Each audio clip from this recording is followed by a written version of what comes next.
Stadionla bağlı problemlərdən biz də müəyyən qədər detallı məlumatlıyıq və bu problemlər siz komanda, daha doğrusu birinci liqada olanda da bu problemlər var idi. Amma bu problemlərə rəğmən özünüzə qeyd etdiniz ki, müəyyən qədər xərclər çəkilirdi, stadion təmir olunurdu, o örtüyü dəyişdirildi və birinci liqa oyunları orada keçirilirdi. Məcburiyyət qalanda digər stadionlara üst tuturdu komanda. Olmazmı eyni tendensiya Premyer Liqada da davam etdirilsin? Nə dəyişdi ki, Premyer Liqada yanaşma fərqli oldu? Ümumiyyətlə üz döndərdi Zimişlidən. Birincisi, birinci liqanın standartları ilə Premyer Liqa standartları eyni deyil. Misal üçün, orada çox faktorlar var. Orada təkcə meydan örtüyü deyil də, meydançanın ot örtüyü deyil. Orada faktor çoxdur. İşıqlandırma indi məcburi deyil, amma növbəti illərdə məcburi olacaqdır.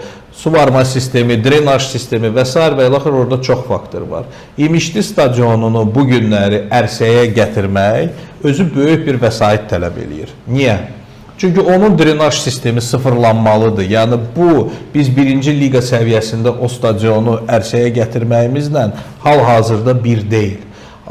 Yəni biz onun drenaj sistemini sıfırlamalıyıq. Suvarma sistemi sıfırlanmalıdır. Yenidən ot əkilməlidir və yenidən bu proses qurulmalıdır. Bizə təklif olunan şərtlərlə bizim sıfırdan eyni xərcləri çəkib yeni bir stadion qurmağımız daha iqtisadi olaraq səmərəlidir. Təbii ki, stadion çox böyükdür, gözəldir, möhtəşəmdir. Amma mənim üçün İmişli PFK-nın dayanıqlı klub olmağı daha önəmlidir. Çünki biz bir işi görürüksə, söhbət burada maddiyyatdan və s. getmir də.